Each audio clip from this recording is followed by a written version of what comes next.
Right. Shotgun? Check. Smoke grenades? Check. Rabid My Little Pony repellent? Double check. It's the 5 games for Doomsday Expeditions. Essen 2022. My eyelids are like concrete. I haul them open and take stock. The room is mottled with the timid awakenings of an autumn morning, patches of light poking through the gaps in the curtains, quietly asking to be let in. You can come in, but not yet. I need to go through my checks, send my consciousness through the corridors and offices of my body to check that we're ready to open. It travels through the arteries and capillaries, into the muscles and tissues. It sends messages back. "Oh, it's looking rough, Chief. Feels like the overnight maintenance hasn't done much. I'm almost drowning in lactic acid down here." I lift my head for a second. Then the muscles in my neck give out and I let it flop back onto the pillow. There's plenty of time to move. There's a whole day. I'll hold off on the ambulation for a bit. Take 2. My eyes open, but with more determination this time. The light outside hasn't changed, but my body feels marginally less like a World War I battlefield. I know that sleep is gone for now, but I still want to lie. I'm still exceedingly heavy, my eyes rooted to the ceiling. To look at me, you would think I was scrutinising the cracks in the paint, but the information that my eyes are patiently receiving is not being processed. My mind is elsewhere. It's flying through the last weekend in electric flashes. Dazzling images full of colour and sound burst before my consciousness before they sublime into the ripples of my brain. I mostly see laughs, but there are also crowds and structures. There are banners flying, some from the ceiling and others held aloft by thick aluminium struts. There are piles of boxes and image after image that burst with the infinite frequencies of light. These flashes are the raw, unprocessed memories of the best weekend of the year. A weekend that looms over all other weekends and beats them into insignificance. A weekend that leaves you lay in bed the Monday after like a corpse, and yet the aftershocks of the weekend create a wave that you surf on for the rest of the year. It's a weekend that is definitive for me as a gamer. It's the weekend of Essen Spiel. It was a special year this year, a return. Last year, the ongoing certainty of the pandemic kept many of the international visitors away. Last year was a compromise, a show of defiance, not triumph. This year was different. Still, the masks were still there, but this year promised to be a restoration. A reminder, if one were needed, that the world of gaming was still here after 2 and a bit years of solitude. Not just here, but strong and vital, open, welcoming, and ready to embrace the world again. What this year promised was to be something we'd been thirsting for.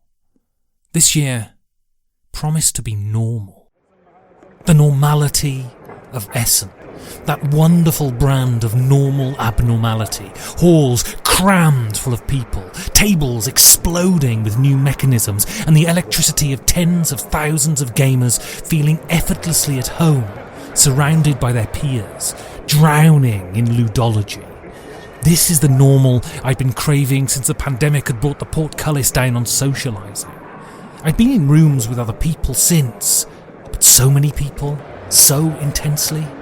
That was the normal I'd needed. It was the normal I got. It's a funny thing, this hobby. It can consume so many of your thoughts. It can loom so large in your life, take up so much of your time and energy, and yet our family, our friends, our colleagues know nothing about it and inexplicably don't care to know. If you've been in this hobby for any length of time, your mind can leap back to a trove of memories seared into your brain. Thrilling memories produced by the simple movement of pieces on boards. robots. You see the crackling magic of well-constructed mechanisms, the coiled-up potential of every box crouched on your shelf. You understand how the interaction between players and games can produce something that is transcendent, that is life-affirming, that is special. Some of us, we turn into evangelists. We try and spread the gospel of games, to invite people into our church, and so few come in. The pews are almost empty. In our normal lives, we sit in quiet devotion with the precious few adherents that will join us. Essen, though, is a mega-church, a worldwide convocation, a massive cathedral crammed to the buttresses with fellow acolytes, eager and ready to praise. Game demos are services being celebrated by eye-bagged priests in branded t-shirts, offering the transubstantiation of mechanisms into magic. Playing with your group is great. Being in a room with a couple of hundred people is wonderful, but the thousands that stalk the halls of Essen, that is transformative. You love these things, and these thousands of people, they love them too. This is what this year promised, a return to the enormity, the feeling that you're standing in the centre of everything. As I lie here the Monday after, head like a bowling ball, I'm pretty sure it delivered everything it promised. I'm not a morning person. For that first hour, I'm on a hair trigger. I used to greet the sunrise quite a bit, just from the other direction, stumbling home at 8 in the morning to burn the day away in sleep. My life now has enabled me to sleep in quite a bit, so I'm pretty much estranged from the dawn at this point. We do sometimes get together, though, when the occasion calls for it, and while the thought of getting up at 6 chills my blood, when it's for something like Essen, I leap out of bed like Dick Fosbury. This is a metaphor, clearly. This year, the Wednesday before Essen, I opened my eyes before the alarm, hauled my bags onto my shoulders, and made my way through the black Berlin night to the tram station. The tram trundles through the city. The normally crammed Mauerpark resting at this time, the Berlin Wall Memorial at Benauerstrasse, with its rusted pylons pointing at the sky, silent, drenched in the electric wash of the lampposts, each part of the city waiting to start its day. I glide through it, and I barely take it in. My mind has already travelled the 500-odd kilometres west to Essen. It's just waiting for my body to catch up to it. Essen. A wholly unremarkable town somewhere in West Germany near to the border of the Netherlands. It's a town that has lost its purpose. After yanking stuff out of the ground fell out of fashion in the area, Essen turned its collieries into museums and just persisted, floating through history and not making much noise. It has fared so much better in the face of deindustrialisation than its counterparts in Britain, though. There is none of the casual violence and public substance abuse that you see every weekend in comparable British towns. Essen is orderly, neat, and dull. It is a testament to a political system that understands the value of taxation and public spending. It is the vindication of a system that seems to genuinely value its citizens, that sees them as having agency, that doesn't just see them as balloons of meat, there to consume whatever plastic filth can yield the most profit. Germany is a country that works, and Essen is proof of that. Saying all that, though, I've been going to Essen for a decade now and know nothing about it.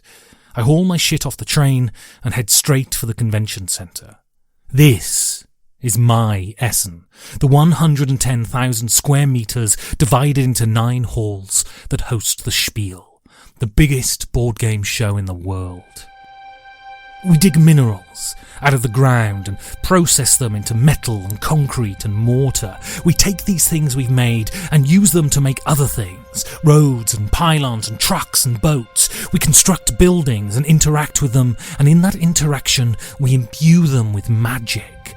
The cavernous, concrete halls of Messe Essen may seem like the lifeless organs of commerce to most, but for me, they're reliquaries.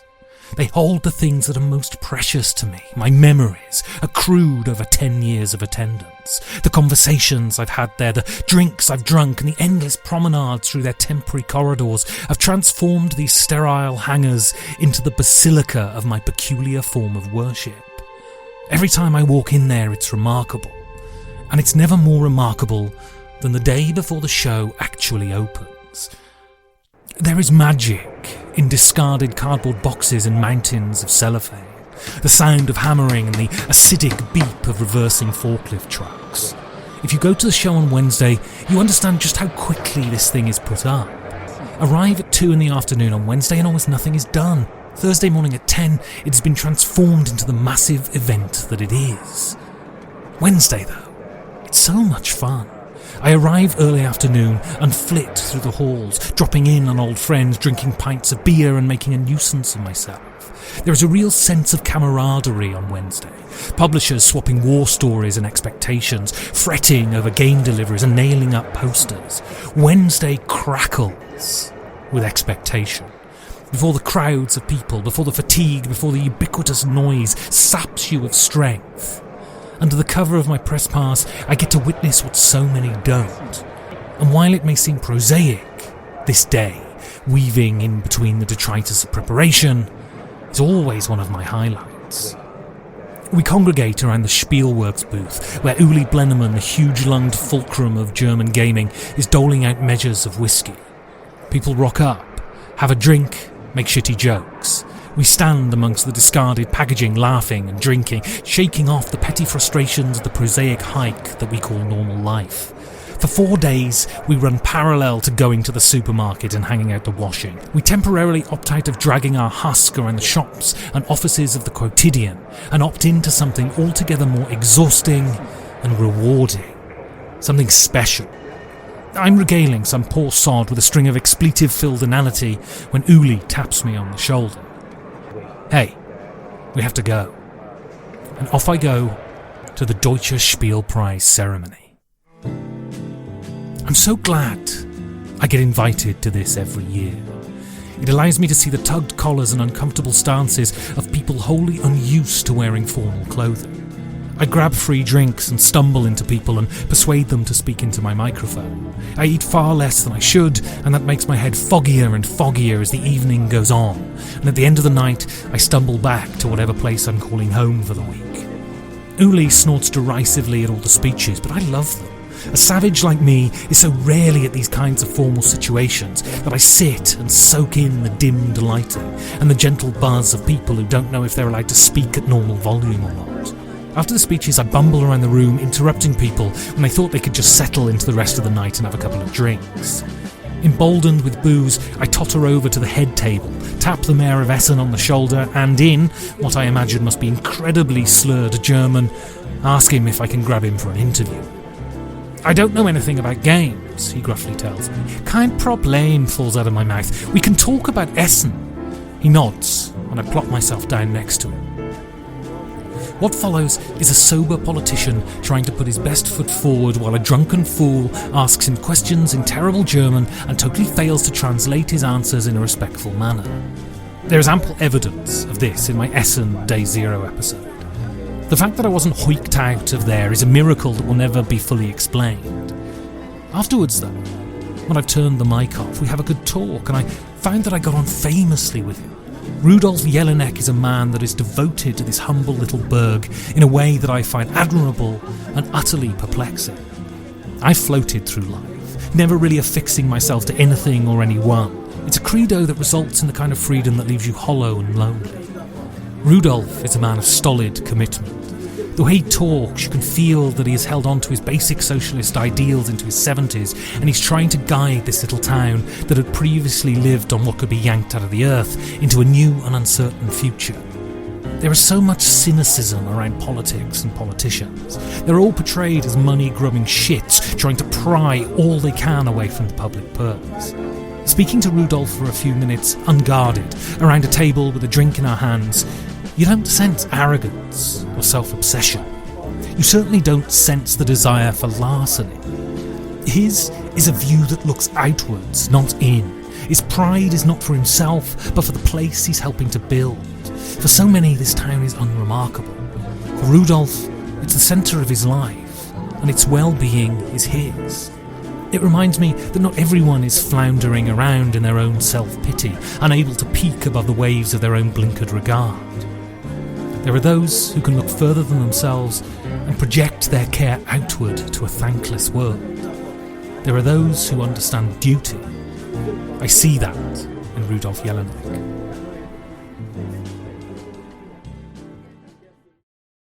What was supposed to follow was a rant, a drawn-out diatribe against the German train system that left me stranded at Essen train station, almost bankrupting myself by taking a taxi out to our accommodation.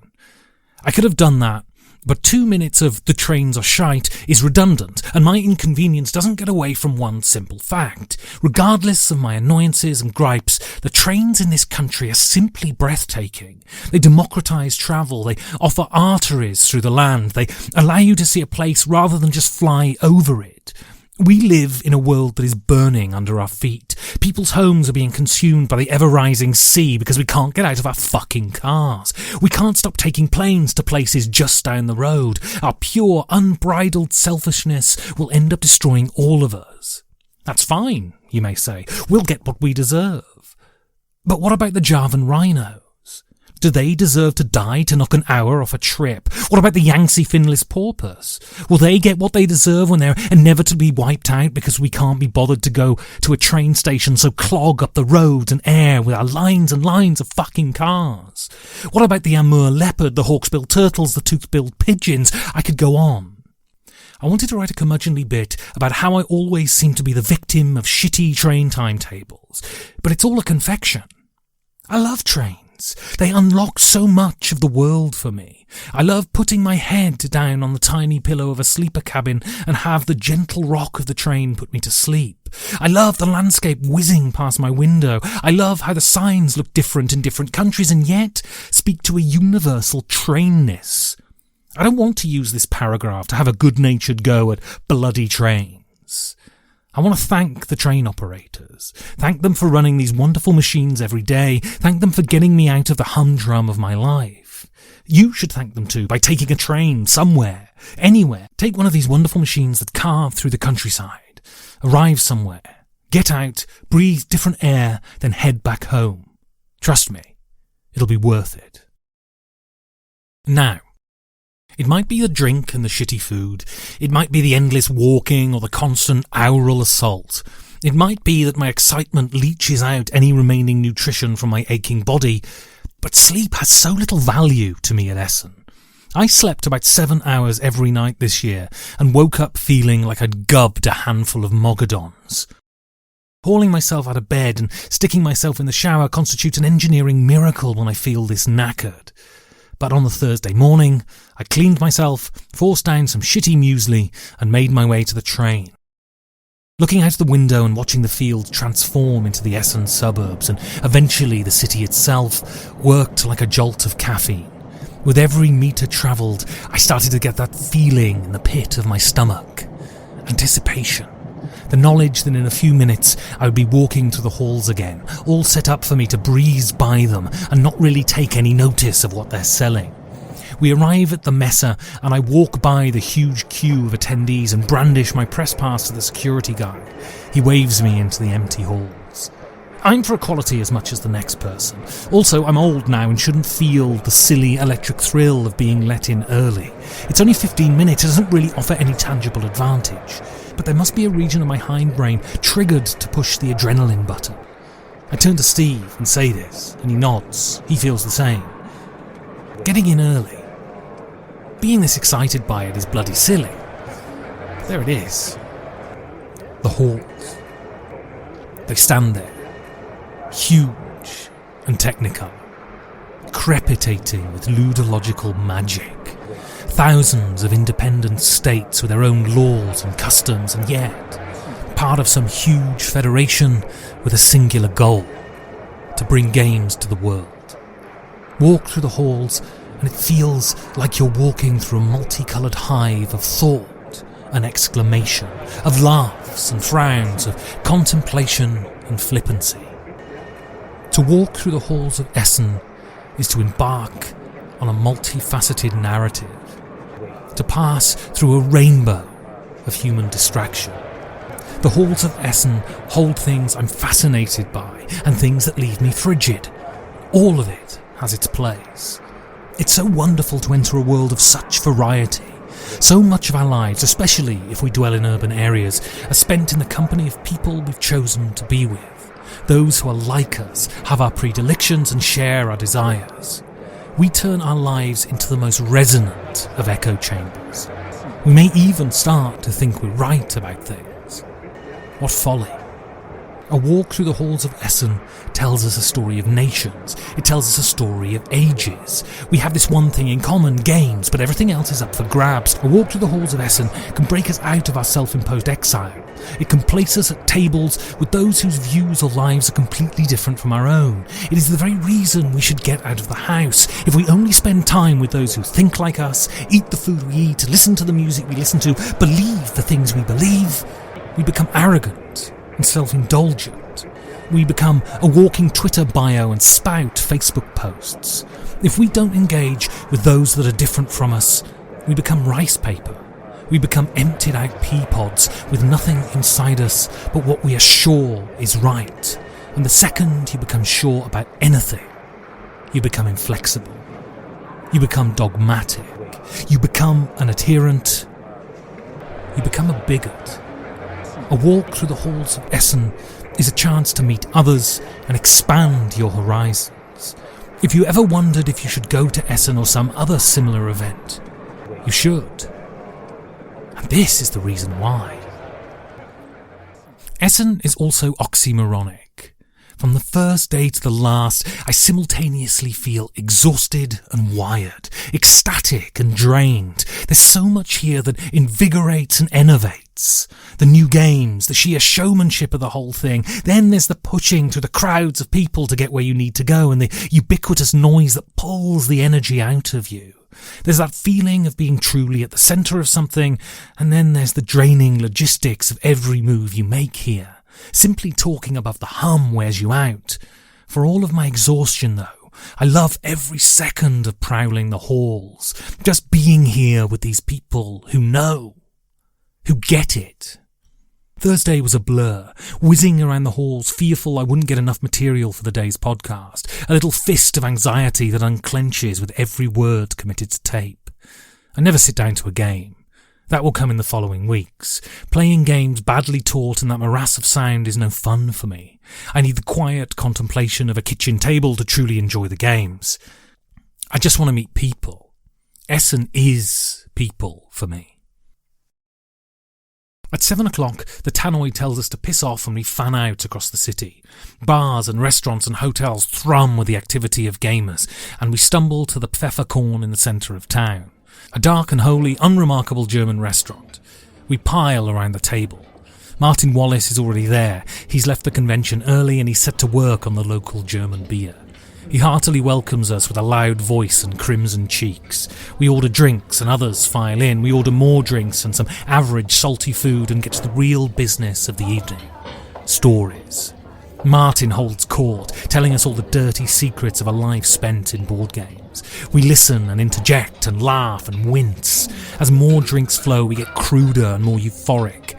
This is a reason to love Essen. It's a reminder that the world of games floats free from the games themselves, that playing them is only a part of the reason why we love this thing we do. It's a reminder that these lumps of wood and printer's ink are a product of the human mind. They reflect the person who made them. Like any work of art, they're a tangible link to someone else. When you fumble with the mechanisms of a game, you are crawling into the mind of the creator. You get to wander in the byways of their thought. You toil with their processes and unravel their ideas. Games can feel like machines. We can forget that they're the product of another. Sitting around the table with Martin Wallace and Tony Boydell and Cedric Chaboussi and Matthias Kramer is a reminder that these things are not AI. They are not the unfolding of an algorithm. They are deeply and profoundly human. It shouldn't matter, though. I really shouldn't care about the hand on the tiller. It is the work that is paramount. The voting record or the opinions of the people who fashion these things should not affect what we think of the games themselves. I agree with this, but I still desire to be around the people who make these games. When I first got into the hobby, I was blown away by the sheer audacity of them. These modern games are such a rejection of what I thought the art form could be. The minds that came up with these ideas are so alien to me. How could they wrangle these concepts and hold them down long enough to make something that transported the player into a different world? It fascinated me then, and it still does now. My work in the world of games has put me in virtual and real rooms with many of the minds that are responsible for some of the most fabulous experiences I've ever had, and I never stop being excited by it. This Thursday night, around a table, drinking altogether too much beer with some of the most talented people I've met, was a true privilege, and without doubt, the highlight of Spiel.